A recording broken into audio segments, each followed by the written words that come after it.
नमस्कार आमे CLF profile समाप्त करिछु आमे समस्त टैब समाप्त करि सारिछु एबे आमे सीएलएफ अपलोड करिवु अपलोड करिबा पई आमकु रिव्यू एंड अपलोड डेटा उपरे क्लिक करिबाकु पड़िबो जहा पई तीनोटी बिंदु उपरे क्लिक करंतु एवं रिव्यू एंड अपलोड डेटा थारे जांच करंतु आमे समस्त बाध्यतामूलक क्षेत्र पूर्ण करि सारिछु आमे अपलोड बटन देखि पारुछु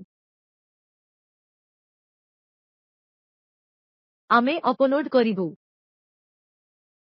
जोड़ा जाइथिबा रेकर्ड सफलतार सह अपलोड होईछि आमर सीएलएफ को बंद करि दिया जाइछि आमर सीएलएफ अपलोड होई सारिछि अपलोड करिबार किछि समय परे आपणंकु अपलोड स्थिति देखिबाकु पड़िबो एठारे केवल सीएलएफ रो नाम दृश्यमान हेउछि